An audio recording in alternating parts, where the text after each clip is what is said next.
Gopi Jana Vallabha Giridhari.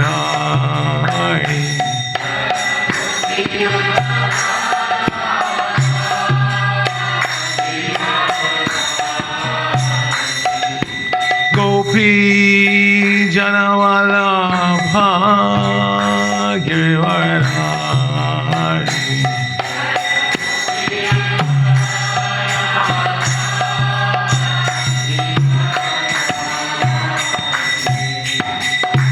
Jashoda Nandana Vrajajana Ranjana.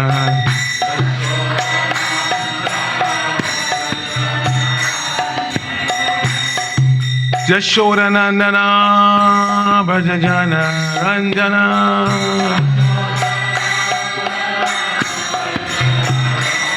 Yamuna Tira Vanachari.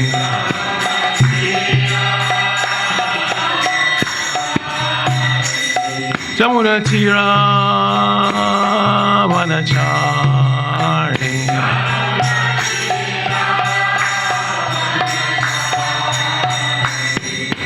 Hare Krishna, Hare Krishna, Krishna Krishna, Hare Hare, Hare Rama, Hare Rama, Rama Rama, Hare Hare.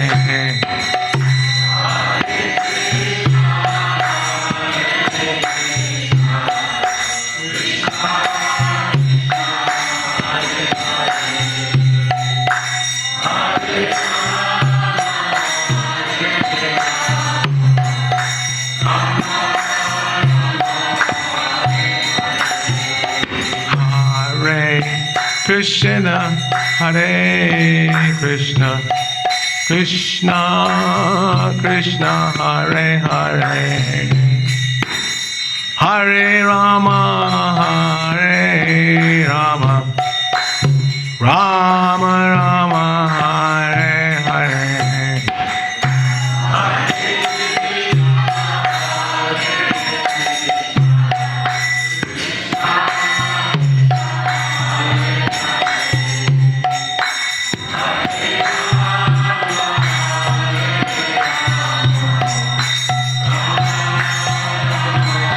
Hare Krishna, Hare Krishna, Krishna Krishna, Hare Hare, Hare Rama, Hare Rama, Rama Rama, Hare Hare.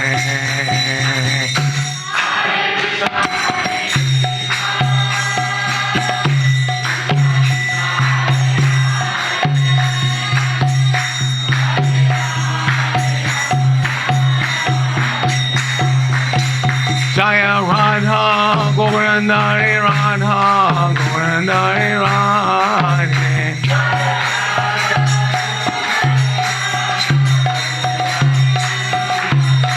Jaya Radha Govardhani Radha Govardhani Shri Radhe.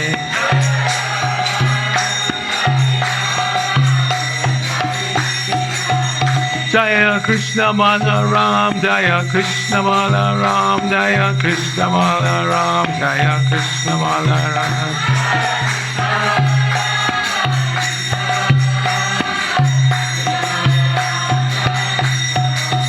Jaya Gora Nitai, Gora Nitai, Jaya Gora Nitai, Jaya Gora Nitai.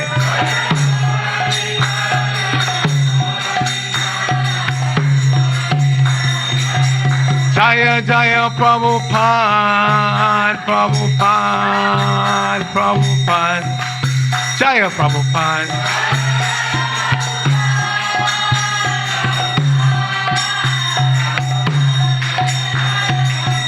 Jaya Jaya Prabhupada, Prabhupada, Prabhupada, Srila Prabhupada.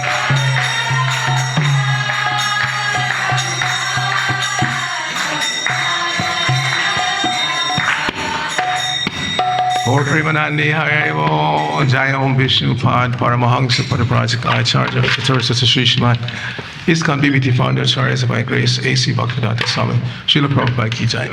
Nitya Lila Prabhishta Om Vishnu Pada Seva Grace Srila Bhakti Siddhanta Saraswati Thakur Prabhupada Ki Jai. Ananta Koti Vaishnava Ki Jai. Namacharya Srila Haridasa Thakur Ki Jai. Prem se Kahosh Krishna Chaitanya Prabhu Nityananda Shri Advaita Gadadhara Shri Vasari Gaur Bhaktivinoda Ki Jai. Shri Radha Krishna Gopa Gopanath Shama Kunda Radha Kunda Gir Govardhan Ki Jai. Shri Bhajamumbi Namadam Ki Jai. Shri Namadvi Mayapur Dham Ki Jai. Shri Lal Chal Jagannath Puri Dham Ki Jai. Ganga Mai Ki Jai. Jamuna Mai Ki Jai. Bhakti Devi Ki Jai. Shrimati Tulsi Maharani Ki Jai. Dear most beautiful Lordship, Shri Radha Govardhan Dari Ki Jai. Shri Krishna Balaram Ki Jai. Shri Gauritai Ki Jai. Samaveta Bhaktivinoda Ki Jai. Going back to home, back to Godhead Ki Jai.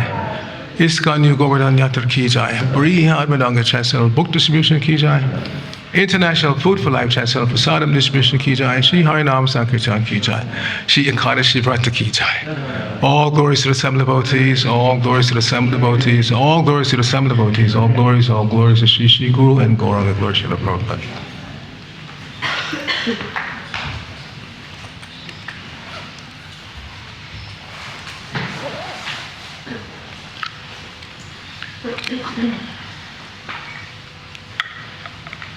So first of all, I'd like to say thank you very much for your hospitality. Forgive me my presumptuousness for giving class on a day when I understand Prabhupada would normally give class. I would not have accepted it if I had known that. I was fooled by Vasu Shrestha Prabhu.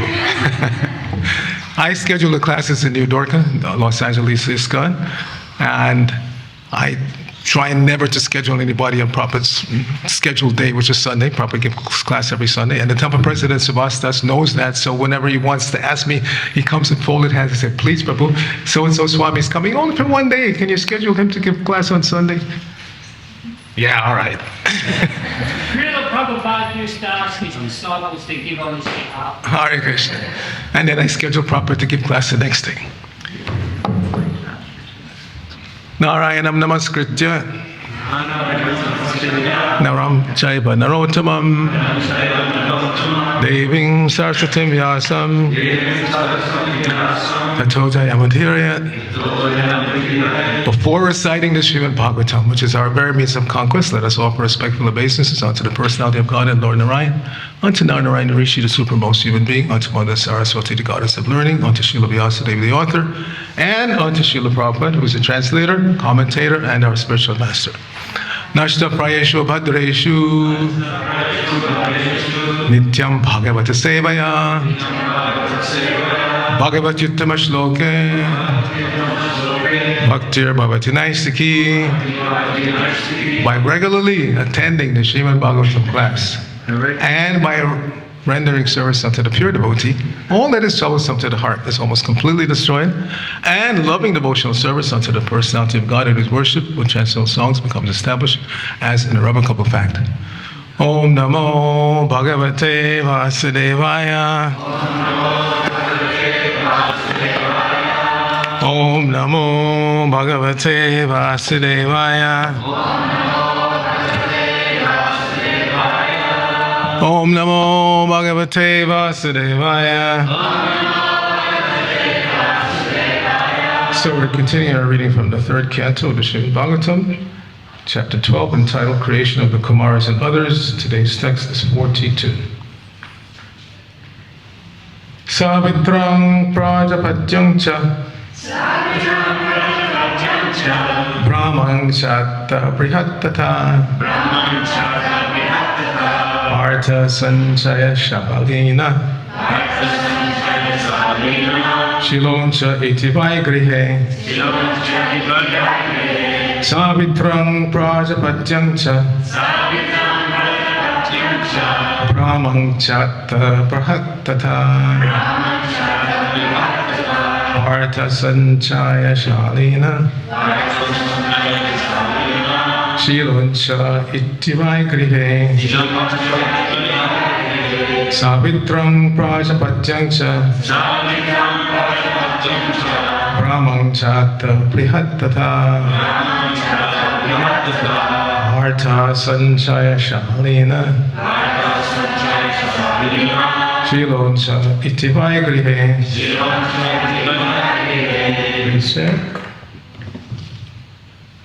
Savitam Prajapacham Cha Savitam Prajapacham Cha Brahmkata Gratata Brahmkata Gratata Vata Sanchaya Salina Vata Sanchaya Salina Silon Chai Chivai Kriye Silon Chai Chivai Kriye Savitam Prajapacham Cha Savitam Prajapacham Cha Brahmanchata Vihattata Brahmkata Gratata Vata Sanchaya Salina Vata Sanchaya Salina Silon Chai Chivai Kriye Silon Chai Chivai Kriye Savritam Prajapatyam Cha Savitam Prajapacham Cha Brahmanchata Brihattata Brahmkata Gratata Artha Sanchaya Salina Vata Sanchaya Salina Silon Cheti Vaigrihe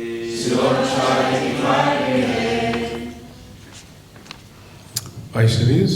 Savitram Prajapatyam Cha Savitam Prajapacham Cha Brahmankata Vihattata Brahmkata Gratata Vata Sanchaya Shalina Vata Sanchaya Salina Silon Chariti Vaigrihe Silon Chai Chivai Kriye Savitam Prajapacham Cha Savitam Prajapacham Cha Brahmkata Vihattata Brahmkata Gratata Sanchaya Shalina Vata Sanchaya Salina Chaiti Vaigrihe Silon Chai Chivai Kriye More chant. Savitram Prajapatyam Cha Savitam Prajapacham Cha Brahmkata Vihattata Vata Sanchaya Salina Vata Sanchaya Salina Silon Chariti Vaigrihe Silon Chai Chivai Kriye Nowadays, we're reduced to chanting to just a few ladies, a few men. But I had the good fortune, I joined the New York in 73. And when I first went to the temple, I think like the third time, I saw devotees were like excitedly running around, painting, banging, building a new vyasa. I said, what's happening? They said, Prabhupada is coming, Prabhupada is coming. So I had the good fortune of hearing Prabhupada speak almost immediately. And then we were transferred. I got involved in the ISKCON press at the time. Then we were transferred to LA in 75. Spring, we became BBT. And Prabhupada sat down in New York for quite a long time. We had that famous 17 volumes in 2 months marathon. So I heard Prabhupada give class day after day after day after day. And you can hear on the original recordings, the devotees would chant, chant, chant. And then Prabhupada said, okay, ladies, and then the ladies would chant, chant, chant. Nowadays, because we've compacted our schedule, we don't have the time and freedom. But repetition is the mother of learning, Prabhupada said many times. So the more you chant each verse every day, something will stick, something sticks in there. Okay, synonyms. Savitram. The thread ceremony of the twice born. Prajapatyam. To execute the vow for 1 year. Cha. And. Brahmam. Acceptance of the Vedas. Cha. And. Atta. Also. Brihat. Complete abstinence from sex life. Tata, then. Varta, vocation in terms of Vedic sanction. Sanchaya, professional duty. Shalina, livelihood without asking anyone for cooperation. Shila Unshaha, picking up rejected grains. Iti, thus. Vai, even though. Grihe, in household life. Srila Prabhupada's translation for this verse. Then the thread ceremony for the twice born was inaugurated, as were the rules to be followed for at least 1 year after acceptance of the Vedas. Rules for observing complete abstinence from sex life, vocations in terms of Vedic injunctions, various professional duties in household life, and the method of maintaining a livelihood without anyone's cooperation by picking up rejected grains. Please repeat. Then the thread ceremony for the twice born was inaugurated. As were the rules to be followed for at least 1 year after acceptance of the Vedas. Rules for observing complete abstinence from sex life. Vocations in terms of Vedic injunctions. Various professional duties in household life. And the method of maintaining a livelihood without anyone's cooperation by picking up rejected grains. Who is the sound person here? It needs to be adjusted. You hear this? That shouldn't be there. Usually the microphone is kept on the stand. It doesn't matter. I'm just saying now, even when it was on the stand, I'm still going to bring it close to my mouth. So you need to bring down the reverb if there's reverb, or just bring the volume down slightly, and then you won't get that. So, yeah, that's better. Hare Krishna. So, Srila Prabhupada's purport.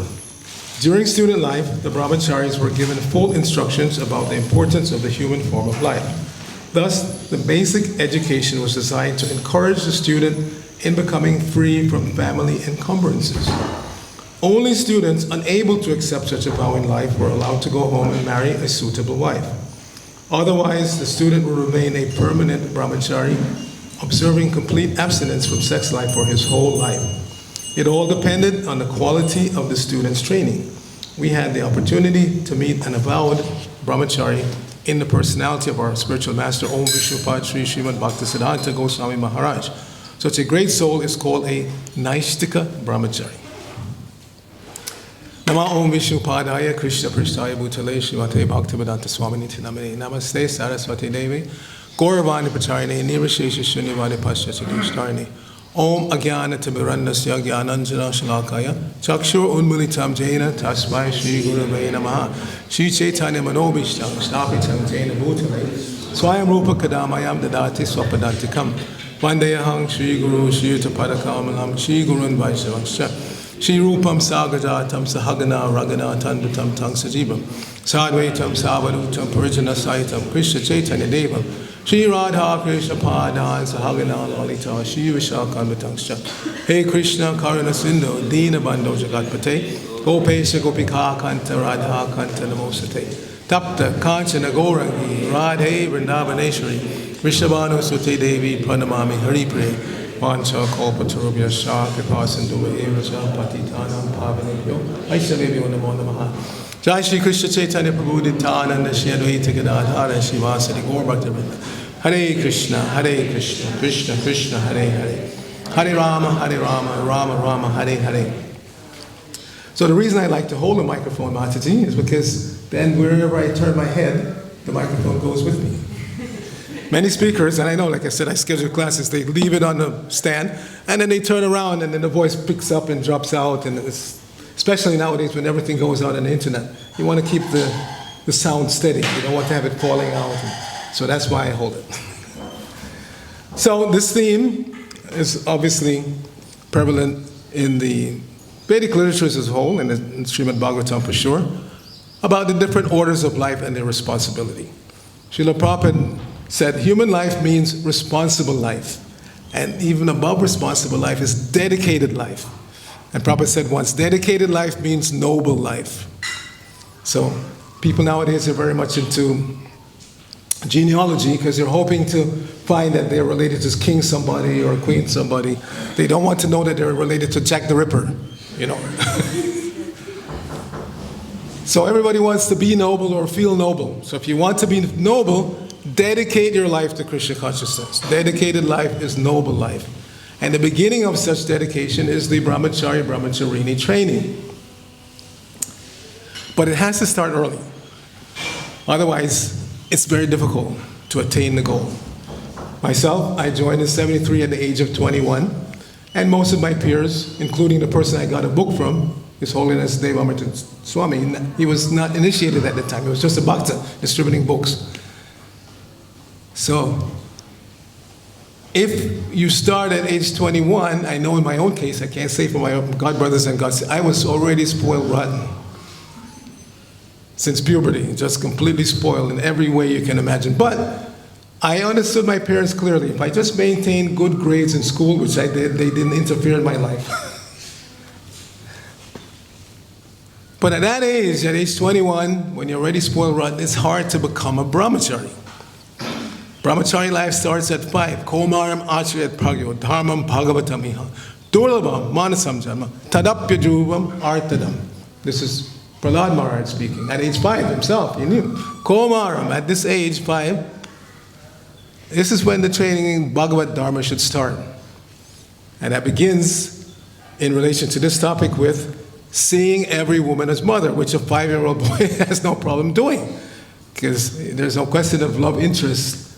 So at that point, every woman is mother, and that is deeply embedded in the consciousness. So by the time they get to puberty and then manhood, it's already built in. They don't have to be forced to see women as mother. It's already there. And Prabhupada gave the example from his own life that he took his youngest son to the cinema, and every time a woman would go on the screen, he'd say, here's another mother, here's another mother, here's... So built in.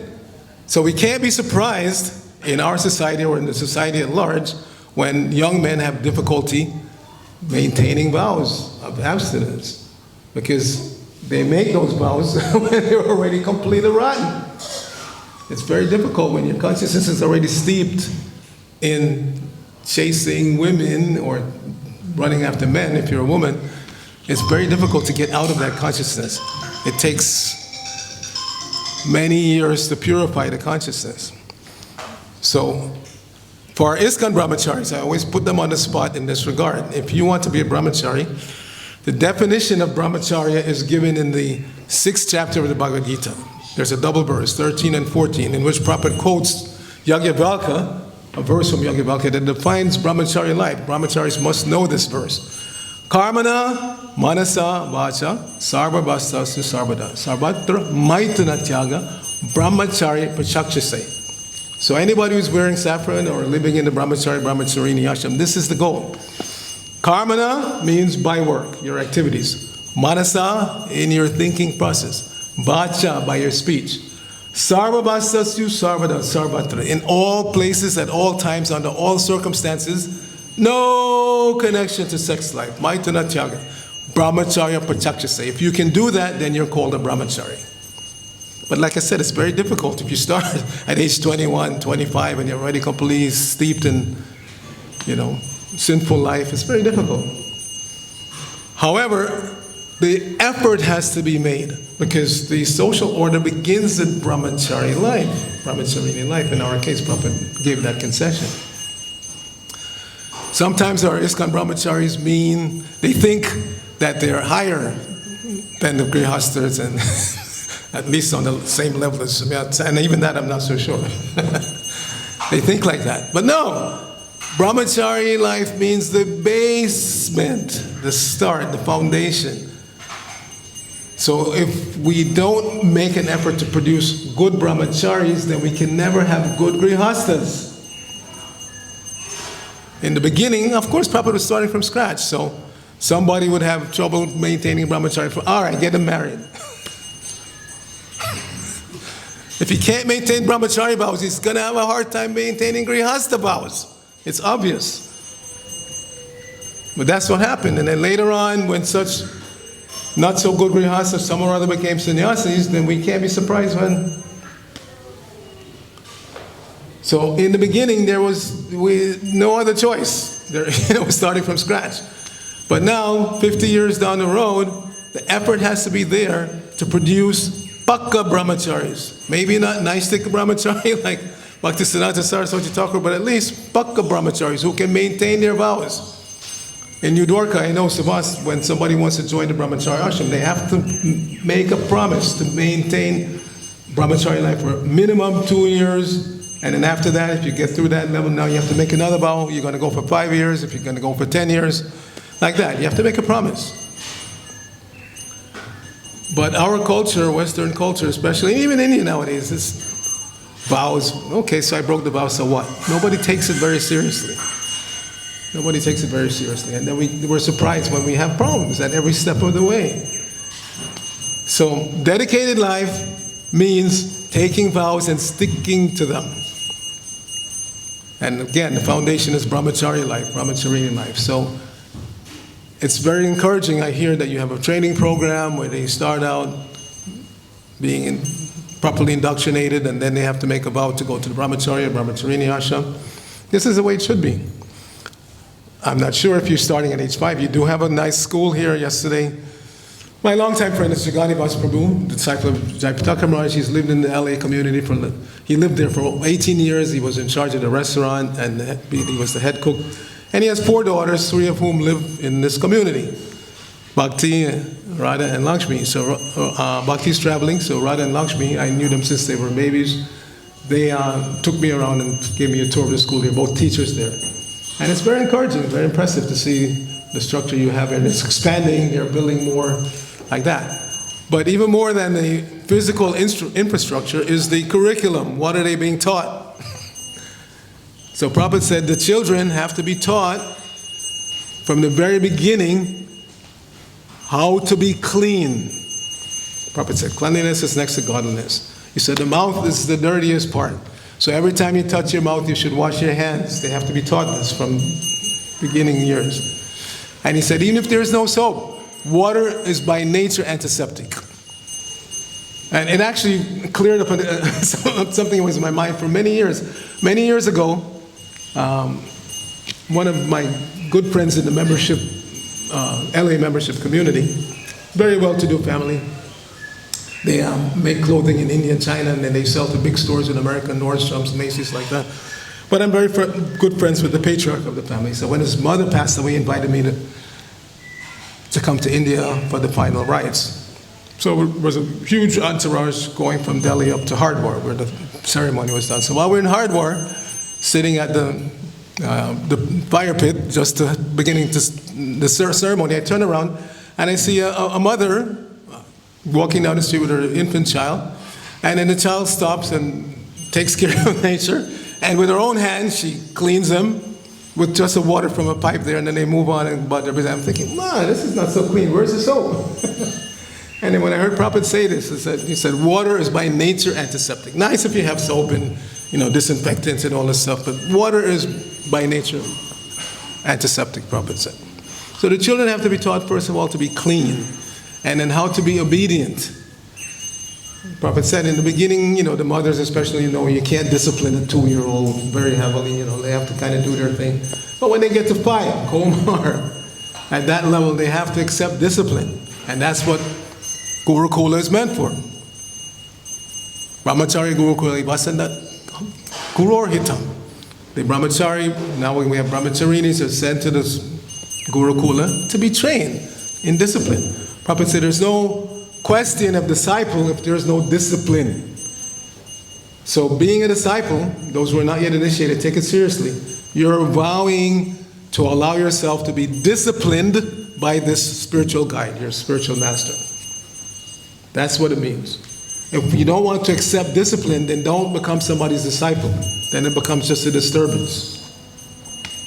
Disturbance not only to your own spiritual master, but to the society at large. Because undisciplined so-called devotees just make a havoc in a spiritual society. Better to just be honest and just go out and be out in the world.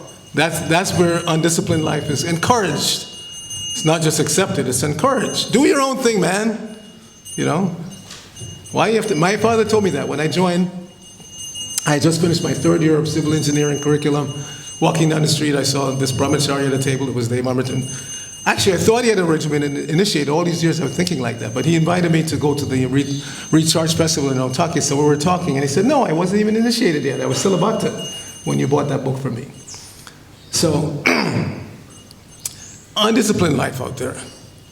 But when you come to Krishna consciousness, you have to accept discipline.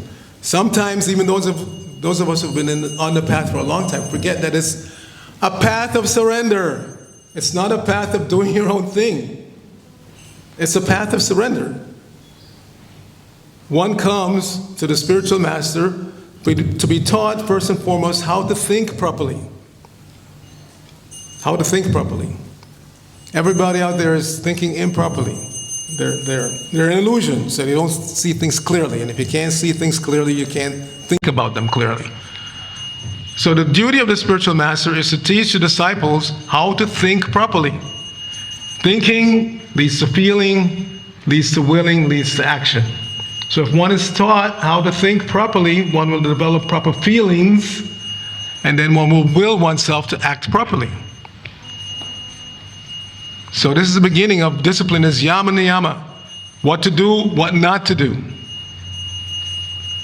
And again, if this hasn't been drilled into us, then we actually remain anti-authority. We don't want anybody to tell us what to do. And quite often, that is the impetus for leaving the brahmacharya ashram. Because brahmacharis still have to exhibit some degree of discipline, but they chafe against it if they're not really in the right mood. So they get married to get away from the discipline of the guru and the temple authority. And then they accept a new GBC at home. Isn't it? It becomes a struggle. I don't want to be told what to do, but if I want peaceful life at home, then I have to accept. Do this, don't do that.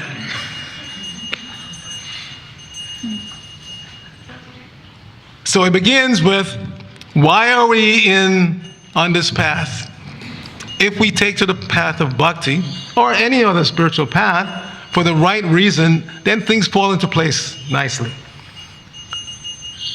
But if I forget, what is the goal of this bhakti? And Prabhupada kept reminding us, going back to home, back to Godhead. You can't initially, mama janmani, janmanishwara, you want to stay in the material world forever and preach. No, that comes after one is already liberated, because then you're not affected by anything on the material platform.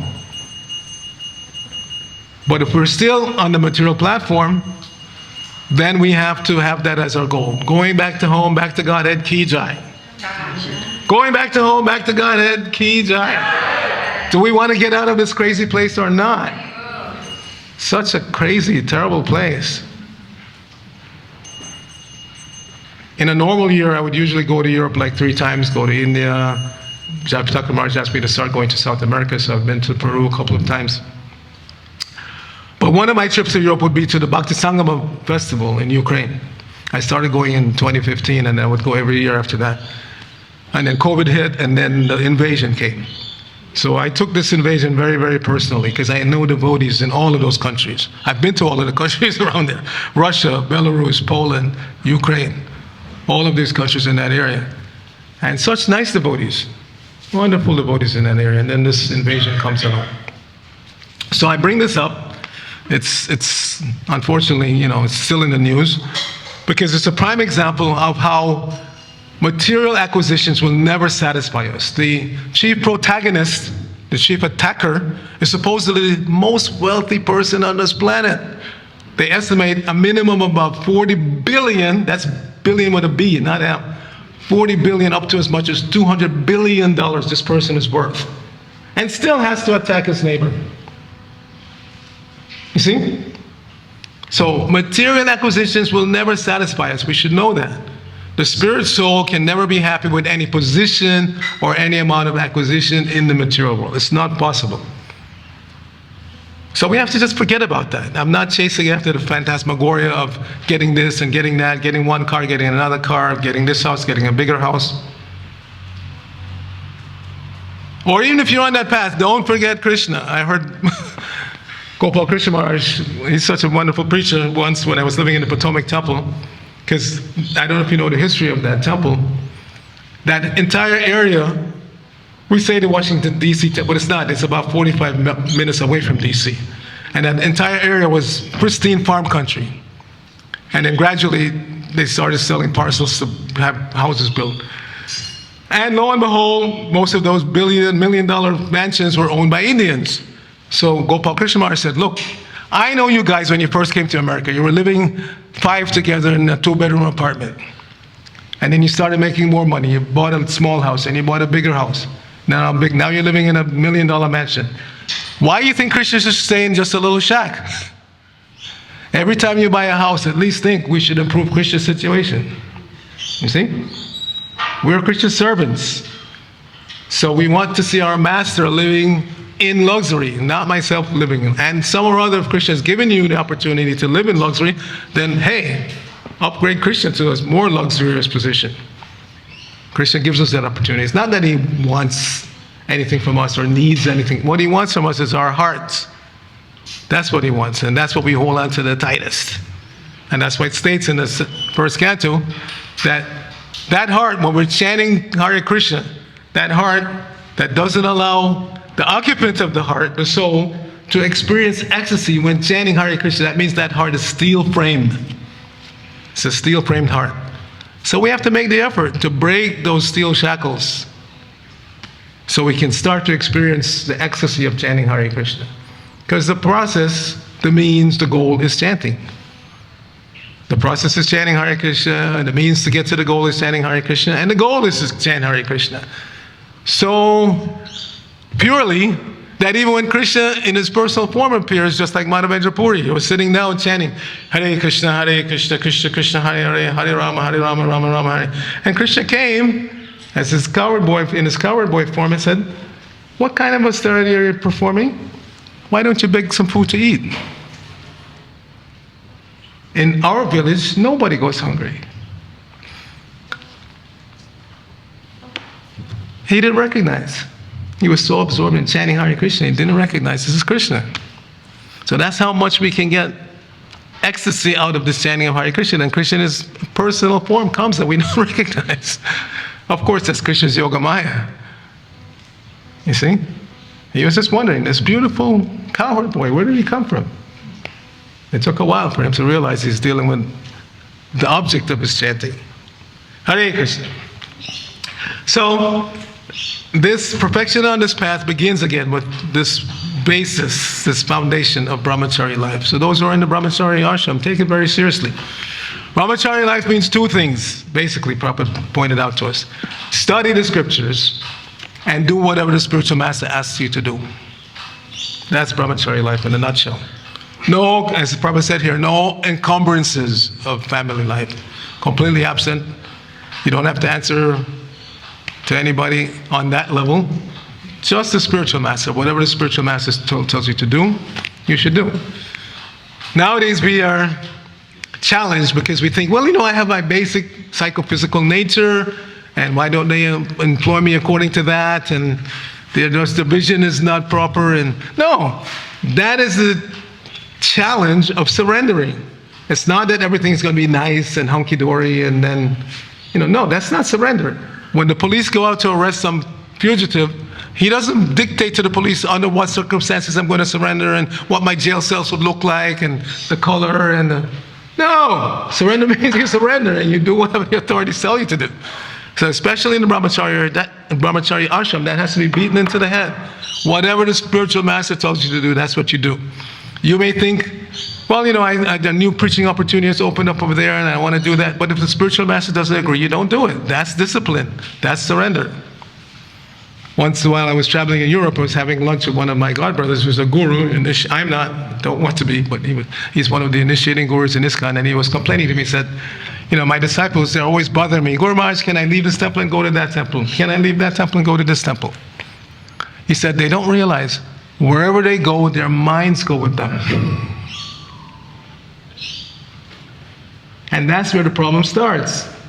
Because if your mind is not disciplined, you haven't been trained how to think properly, wherever you go, you're still going to run into problems. Because again, you're carrying that mental baggage. So the guru has to train the brahmacharis how to think properly. Once they learn how to think properly, they develop proper feelings, and they will themselves to act properly. And then you have a strong society. A society full of people who do their own thing is not going to last. Not going to last.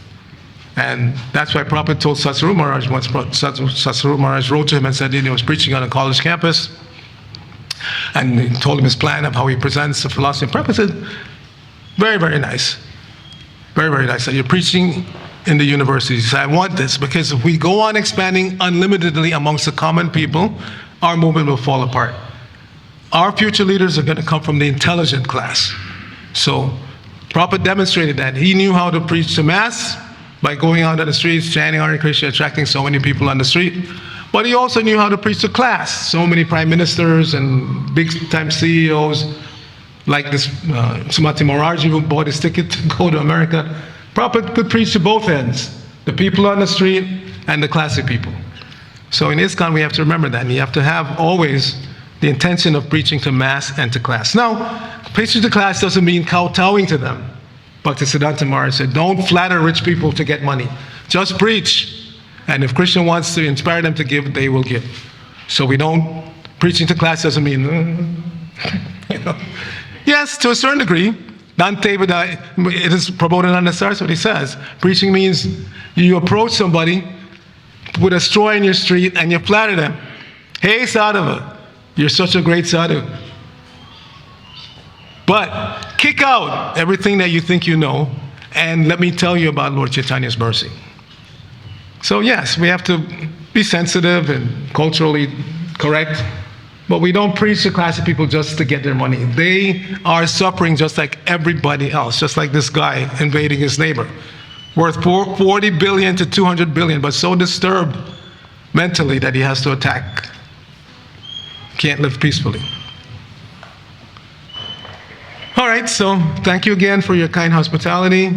I'm only here for today. I take rest here tonight, and then tomorrow I'm flying out of Brisbane back to Auckland and back to Los Angeles. So any questions, any comments?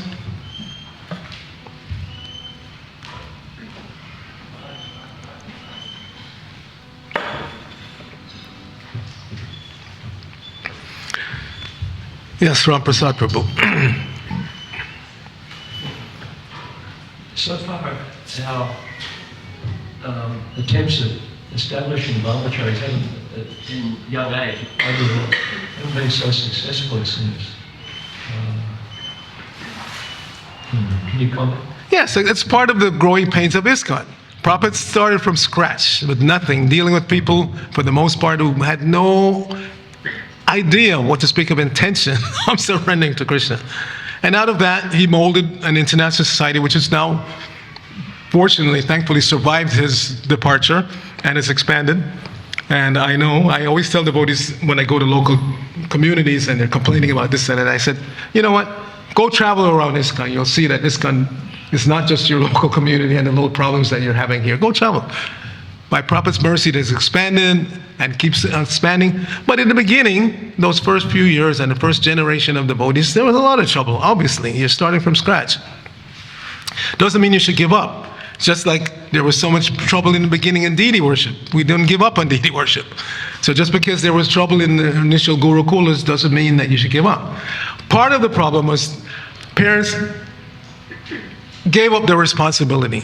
The Gurukul became I hate to say it, but a dumping place.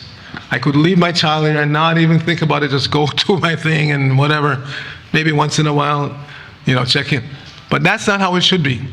The original idea of Gurukula in the Vedic culture is that a qualified Brahmana or Vaishnava would set up a school and without asking any remuneration would start teaching the basics of what we call reading, writing, arithmetic, plus Vedic culture in terms of Bhagavad Dharma. So this was the idea. But because it was in a local village, the local villagers would send their children and they would be in contact with them. It wouldn't be a dumping ground. And out of gratitude for having their children being trained, they would offer some remuneration to the Brahmana in the form of, fruits, vegetables, atta, whatever. And in this way, the Brahmana and his wife would maintain themselves. She was usually a couple, not sannyasis or something like that. Gurukul was just like, who's Krishna's guru? Sandipani Muni. Was he married? Yeah. So that was a culture. Husband and wife would train the boys in this Vedic culture, and they would grow up properly indoctrinated like that. So we didn't have that. We didn't have that village mentality and the parents, keeping touch of everything. So things went awry. But I can say from personal experience that there were some of those first generation Gurukulis, as we call them, that turned out very nicely. It's not that it was all rotten. Some of them turned out very, very nicely, very paka. So yes, it doesn't mean that we give up on the effort just because there were some problems along the way. It should be part of our ISKCON Vedic culture. But the parents have to remain responsible. If your child is enrolled here in the New Govardhana school, then you have to check regularly that everything is going well. Keep an eye on the teachers, make sure they're up to the standard. Because in the material world, things go up and down. This is the problem of being in, and why we can't be happy here. It's endlessly mutable. It's always changing, and not always for the better. So you always have to be vigilant. First of all, with yourself. What is my mind like? Is it going up, or is it taking a deep dive? You know, devotees can go way off, way off. And usually, the reason why we go way off is because two things. We're not following the path properly, as outlined. Prabhupada even said that once. He said, this path is a joyful path. If you're chanting Hare Krishna, following these principles, and you're not happy, something is wrong with the way you're executing it. There's nothing wrong with the path itself, and you can't keep blaming others. Oh, it's the authorities, or my God brothers and God sisters. No, it's your fault. If you're not feeling the ecstasy of chanting Hare Krishna, following this path, so he said, something is wrong, fix it. Don't just leave it like it is and hope that it'll get better. You have to make a proactive stance always to keep the mind together so that we can go forward. So a long-winded answer to your question, but the answer basically is just because things didn't work in the past doesn't mean they can't work in the future. We have to make the effort. Anything else? Maybe one more. What time do we end? I can go on talking for hours, so you have to stop me. So we have 5 more minutes. Yes, Mataji.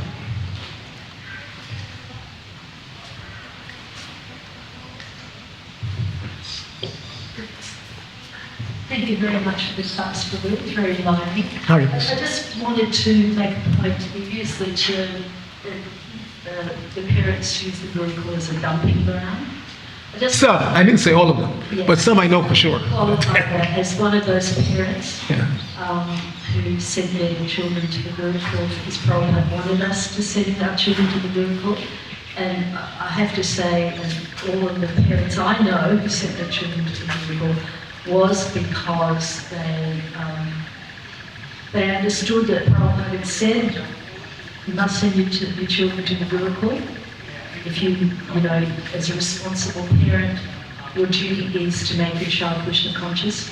And in those days, of course, we never send our kids to non-devoted schools or even non-devoted kindergartens. So we're pretty brainwashed in a way to think that only Gurukul education is the best way to educate. And in principle, that's correct. Our fault was that we were very naive in whom we were entrusting our children. So, of course, in those days, we never thought there would be any such thing as child abuse or any form of abuse for children. So, you know, our eyes were really awakened decades later when our children as adults revealed what had happened to them as children.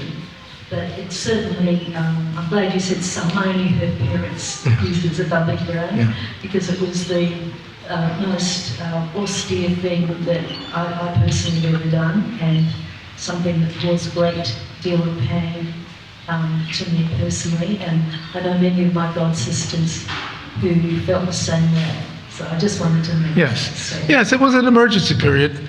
Prabhupada was dealing with, like I said, mostly young, materially saturated, materially contaminated personalities like myself, 21, 22. So if at age 22 you become a parent, it's just, we didn't have that sense of even material responsibility that many of our parents had. I know I came out of a family of highly educated people and very dedicated and responsible. My mother was a school teacher. She stopped after you couldn't discipline children anymore. She went into insurance. It was very successful. So very responsible. Our generation, at least my generation, I was born in 52.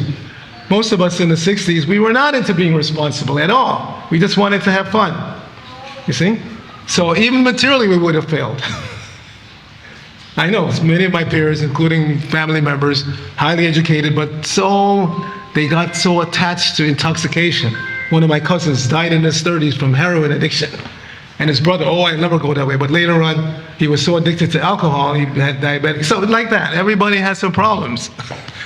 So even materially, most of us, if not, many of us, if not most of us, would have failed because we just didn't have that sense of responsibility that was missing. And if you become a parent, as you know, the Vedic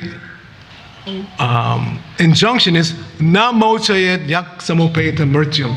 Don't become pita nasasyat, guru nasasyat. Don't become any of these things if you can't deliver your dependent from repeated birth and death. So that is the Vedic idea of responsibility. We didn't have that. We weren't even concerned about our own liberation, what to speak of offspring.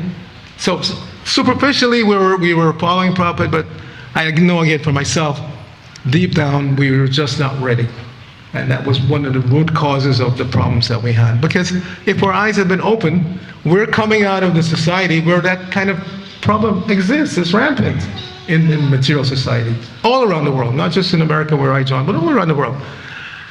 The biggest source of abuse of children all around the world is relatives, family members, close friends of the family. So that's the society at large. So coming out of that kind of society, if we had had our eyes open, we could have prevented a lot of this. But we weren't. We were naive and irresponsible, and that was kind of the cause of what happened, a lot of what happened. We just were not ready. I'm not a parent, never had any children, don't have any children, but I observed. So just before you continue, 2 reasons why we have problems is improper implementation of bhakti. That's one very, very big reason. And I know, again, from personal experience, a lot of my God brothers is that it didn't mean they were not advanced. They advanced on the proper tutelage, but because they became lax.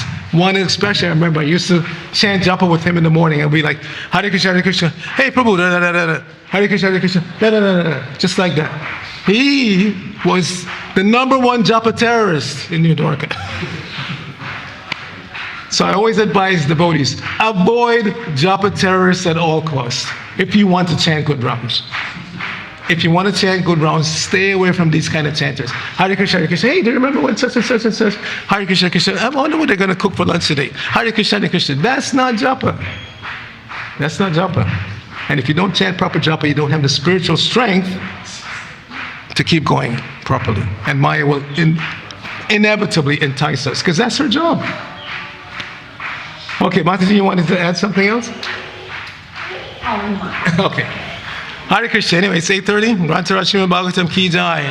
Srila Prabhupada ki jai. Gaura Bhakta Vrinda ki jai.